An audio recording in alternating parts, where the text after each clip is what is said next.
You've been told your sun sign is who you are, but that's not actually true. Your sun isn't your personality, it's your becoming. And most people never live it fully. That's what this video is about, what your sun sign really means and how to actually start living it. And I'm Alina. Let's begin. If you've ever felt like your zodiac sign doesn't totally fit, it's not because astrology is wrong. It's because your sun isn't something you are yet. It's that part of you you are still growing into. Your sun sign shows you life force, what lights you up when you're aligned and what dims you when you're not. It's not your habits, it's your potential. So if you've ever thought, I don't act like a Leo, or I don't feel like a Pisces, this is why. Watch till the end to find out what your sun sign actually reveals, how it's shaped by your chart, and how to unlock that version of you your sun has been trying to grow into all along. So now you know your sun is not your personality, it's your potential.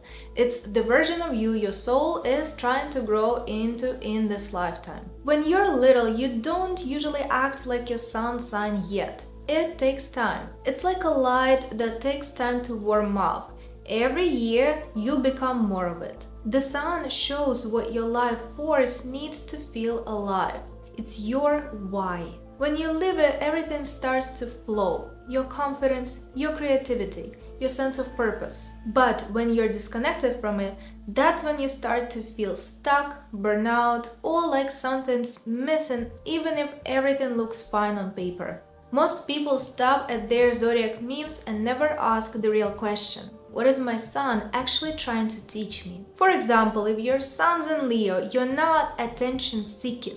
You just came here to create, to express, to lead, to shine. But if you shrink yourself to avoid judgment, that light turns into frustration. If your sun's in Virgo, your soul literally thrives when you're improving things, fixing what's broken, organizing chaos into something beautiful. But if you get stuck in perfectionism, the same gift becomes self-criticism. Every sign has a higher octave and a shadow. Your growth is learning to play both like music instead of fighting them. The truth is, your sun isn't asking you to be perfect at it. It's asking you to try, to move toward the things that make you feel alive, even if it's messy, even if it's scary. Because that's the energy that recharges your entire chart. Your moon, your rising, they all take cues from the sun. It's your inner fire. Do you ever have those seasons where you just feel dim? Like you're doing all the right things, but none of it feels like you anymore? That feeling isn't random. It's your soul flashing a warning light. That's what it looks like when you're out of alignment with your sun. It's not that life stops working, it's that you stop glowing in it. You start living on autopilot, doing what's expected instead of what feels right. And you can always tell because everything feels flat. Your sun is your life force. When you ignore it, you start running on low battery. You feel drained, you doubt yourself, you chase validation instead of purpose. Because your energy is trying to wake you up, to remind you, hey, this isn't where your light is. And it's sneaky because it doesn't always look bad from the outside. You can be successful and disconnected. You can be loved and unfulfilled. You can have everything you thought you wanted and still feel off. For example, if you're a Sagittarius sun but you've boxed yourself into a safe, predictable routine, your soul starts yearning for expansion.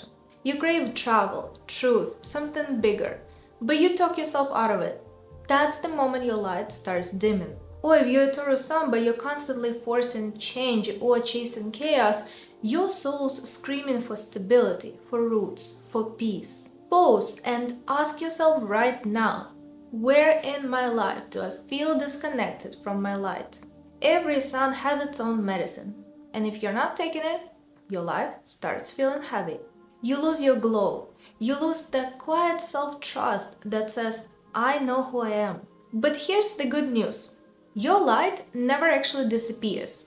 It just hides until you're ready to meet it again. So how do you actually get back to your light? It's not about reinventing yourself, it's about remembering. Your sun is never gone. You've just been standing in the shade. The first step is noticing what drains you. Because your light can't grow where you feel small. The jobs, people, habits, anything that makes you feel smaller, quieter, or like you're performing someone else's role. Because your sun hates pretending. It thrives on authenticity, even when it's uncomfortable. Then ask yourself this: when do I feel most like me? And that's your compass. And it's not always glamorous. Sometimes it's the moment you're creating something just because you love it, or saying no even though you feel guilty, or being honest about what you actually want. That's the sun. It's pure life force. That's the part of you that feels peaceful when you're aligned and restless when you're not. The second step is giving yourself permission to shine the way you naturally do, not how people expect, not how the algorithm rewards, the way your soul was wired to. Here's what it looks like when you start listening to your sun. For example, if you're an Aries sun, your light grows when you lead, when you take initiative, when you start. If you're a Cancer sun, it grows when you nurture, protect, and make things feel safe. Scorpio suns glow when they go deep, when they stop fearing intensity and just own it. Pisces suns shine when they start numbing and start dreaming again. Every sun needs something different to shine bright, but the key is the same for all of them. Your light comes back the moment you stop dimming it to fit in. Because here's the truth, you can't find your purpose while you're trying to be palatable. The sun doesn't apologize for shining. Your sun sign isn't about being perfect, it's about becoming whole. When you start living in alignment with it, it stops feeling forced and starts feeling right. The right people show up, the right doors open. You stop chasing purpose and start living it. So next time someone says, you don't act like insert your sign, smile, because they're just seeing the version of you you're still becoming. And if you want to know what your chart is really trying to tell you, not just your sun sign, but the blueprint underneath, I made something for you. It's a free astrology guide that helps you actually feel your chart, not just read it. The link is below. And if you want to learn more, watch my next video right here. And I'll see you there. Bye!